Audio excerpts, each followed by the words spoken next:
নমস্কার, কৃষ্ণা টক্স বাংলা চ্যানেলে আপনাদের স্বাগতম। আমি শ্রী মিলন দেবনাথ।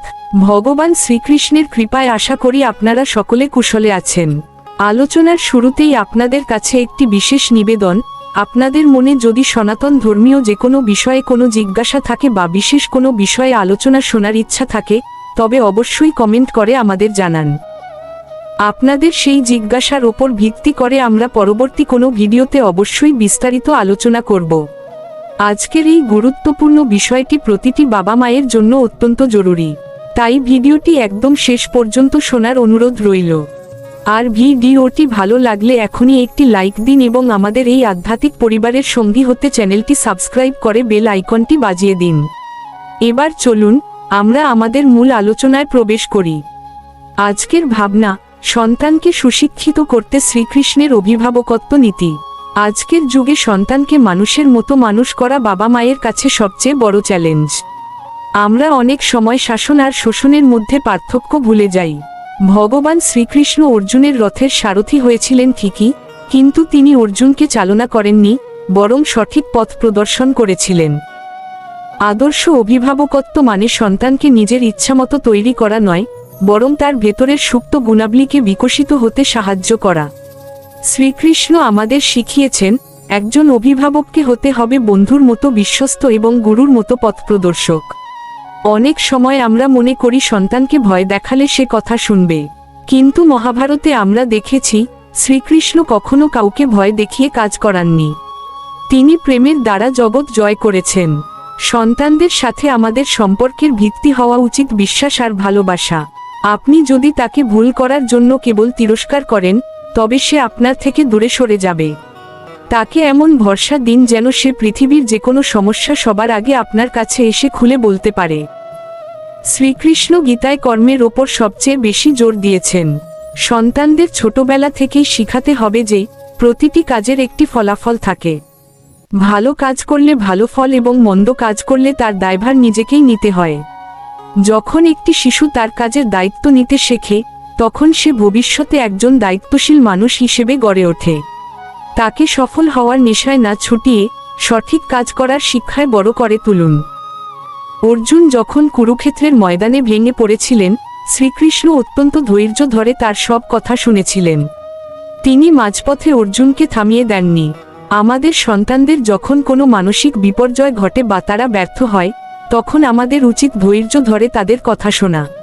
তাদের বোঝাতে হবে যে ব্যর্থতা মানেই শেষ নয়, বরং এটি নতুন করে শুরু করার একটি শিক্ষা মাত্র। ধৈর্যই হলো জীবনের কঠিন যুদ্ধ জেতার সবচেয়ে বড় অস্ত্র। এই ধৈর্যের মহিমা আর তিতিক্ষার গভীর শিক্ষা দিতে গিয়েই পরমেশ্বর ভগবান শ্রীকৃষ্ণ শ্রীমদ্ভগবদ্গীতার 2য় অধ্যায়ের 14 নম্বর শ্লোকে অর্জুনকে একটি শাশ্বত সত্য দান করেছেন।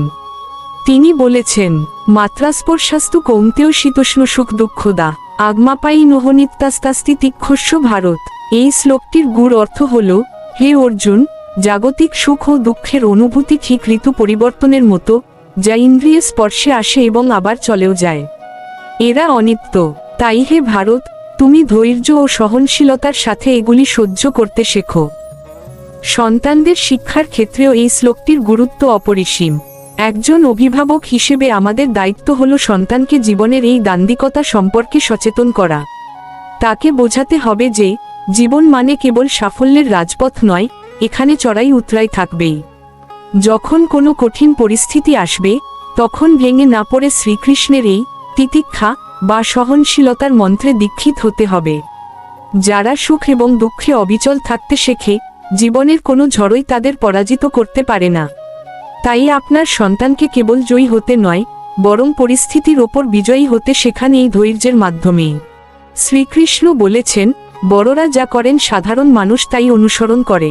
অর্থাৎ আপনি যদি চান আপনার সন্তান সত্যবাদী হোক, তবে আগে আপনাকে সত্যবাদী হতে হবে। আমাদের মনে রাখতে হবে, সন্তানকে আমরা মুখে কি বলছি, তার চেয়ে অনেক বেশি গুরুত্বপূর্ণ হলো সে আমাদের কি করতে দেখছে। আমরা যদি নিজেরা অধৈর্য হয়ে পড়ি, তবে সন্তান কখনো ধৈর্যশীল হতে শিখবে না। এই বিষয়ে পরমেশ্বর ভগবান শ্রীকৃষ্ণ শ্রীমদ্ভগবদ্গীতার 3য় অধ্যায়ের 21 নম্বর শ্লোকে এক অমোঘ সত্য প্রকাশ করেছেন। যোদ্যোদাচরতি শ্রেষ্ঠস্তত্ত্বদেবেতর জন স যৎপ্রমাণ কুরুতে লোকস্তদনুবর্ততে।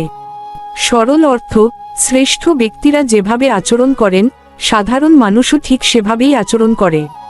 তিনি যা প্রমাণ হিসেবে স্থাপন করেন, অর্থাৎ তার কাজ সমাজ বা উত্তরসূরিরা ঠিক তাকেই অনুসরণ করে। সন্তানের কাছে তার বাবা মা হলেন সেই শ্রেষ্ঠ ব্যক্তি বা আদর্শ। অন্যান্য ধর্মশাস্ত্রেও বলা হয়েছে, বৃক্ষ যেমন হয় তার ফলও ঠিক তেমনই হয়। আপনি যদি চান আপনার সন্তান একটি বিশাল মহিরুহ হয়ে উঠুক যা অন্যকে ছায়া দেবে, তবে তার বীজ অর্থাৎ আপনার নিজের চরিত্র ও আদর্শকে আগে পবিত্র করতে হবে। শ্রীমদ্ভাগবতে ঋষভদেব তার সন্তানদের উপদেশ দেওয়ার আগে নিজে আদর্শ জীবন যাপন করে দেখিয়েছেন। কারণ শব্দ কেবল কান পর্যন্ত পৌঁছায়, কিন্তু আচরণ সরাসরি হৃদয় প্রবেশ করে। আপনার প্রতিদিনের ছোট ছোট অভ্যাস, সত্যের প্রতি আপনার অবিচলতা এবং প্রতিকূল সময়ে আপনার শান্ত থাকা, এই প্রতিটি বিষয় আপনার সন্তান অতি সূক্ষ্মভাবে পর্যবেক্ষণ করছে। তাই তাকে উপদেশ দিয়ে নয়, বরং নিজের জীবন দিয়ে প্রভাবিত করুন। কারণ শেষ পর্যন্ত বাবা মায়ের চরিত্রই সন্তানের প্রথম পাঠ্য বই। তাই তাদের সুশিক্ষিত করার আগে আমাদের নিজেদের আচার আচরণে শ্রীকৃষ্ণের আদর্শ ফুটিয়ে তোলা জরুরি। শ্রীকৃষ্ণ অর্জুনকে সব জ্ঞান দেওয়ার পর বলেছিলেন, যথেচ্ছসি তথা কুরু, অর্থাৎ তোমার যা ইচ্ছা তাই করো। তিনি অর্জুনের ওপর জোর করে কিছু চাপিয়ে দেননি। সন্তানদেরও নিজস্ব চিন্তা করার স্বাধীনতা দিতে হবে, তবে মনে রাখতে হবে সেই স্বাধীনতা যেন স্বেচ্ছাচারিতা না হয়ে যায়। তাদের সঠিক আর ভুলের মধ্যে পার্থক্য বুঝিয়ে দিয়ে সিদ্ধান্তের ভার তাদের ওপর দিতে হবে, যাতে তারা স্বাবলম্বী হতে শেখে। কেবল পুঁথিগত বিদ্যা বা বড় চাকরি পাওয়াই জীবনের শেষ কথা নয়। সন্তানকে নৈতিক মূল্যবোধ এবং আধ্যাত্মিকতার শিক্ষা দিতে হবে। তাকে শেখাতে হবে পরোপকার, ক্ষমা এবং জীবে দয়া করার গুরুত্ব। শ্রীকৃষ্ণ যেমন জগৎকে অধর্মের হাত থেকে বাঁচাতে ধর্ম প্রতিষ্ঠা করেছিলেন, আমাদের সন্তানদেরও এমনভাবে গড়ে তুলতে হবে যেন তারা সমাজের জন্য মঙ্গলজনক কাজ করতে পারে। বাবা মা হিসেবে আমরা অনেক সময় সন্তানের প্রতি মোহগ্রস্ত হয়ে পড়ি, যা তাদের ক্ষতির কারণ হয়। ধৃতরাষ্ট্রের অন্ধ মোহই দুর্যোধনকে ধ্বংসের পথে নিয়ে গিয়েছিল। শ্রীকৃষ্ণ আমাদের শিখিয়েছেন আসক্তিহীন ভালোবাসার কথা। সন্তানকে ভালোবাসুন ঠিকই, কিন্তু তার অন্যায়ের সাথে আপোষ করবেন না। ন্যায়ের পথে থেকে সন্তানকে পরিচালনা করাই হলো প্রকৃত অভিভাবকত্ব। বর্তমান সময়ে শিশুদের মানসিক চাপ অনেক বেশি। শ্রীকৃষ্ণ গীতায় মনকে জয় করার কথা বলেছেন। সন্তানদের ধ্যান, যোগব্যায়াম এবং ভগবানের নাম জপের অভ্যাস করান। এতে তাদের একাগ্রতা বাড়বে এবং মানসিক অস্থিরতা কমবে। ছোটবেলা থেকেই যদি তারা ভগবানের চরণে আশ্রয় নিতে শেখে, তবে জীবনের কোনো ঝড়ই তাদের টলাতে পারবে না। সন্তানকে কেবল সম্পদের উত্তরাধিকারী না করে আদর্শের উত্তরাধিকারী হিসেবে গড়ে তুলুন। শ্রীকৃষ্ণের অভিভাবকত্ব নীতি আমাদের এই শিক্ষাই দেয় যে, জীবন কেবল ভোগের জন্য নয়, ত্যাগের এবং সেবার মাধ্যমে সার্থক হয়। আপনার সন্তান যখন একজন সৎ মানুষ হিসেবে সমাজে প্রতিষ্ঠিত হবে, তখনই আপনার অভিভাবকত্ব সার্থক হবে।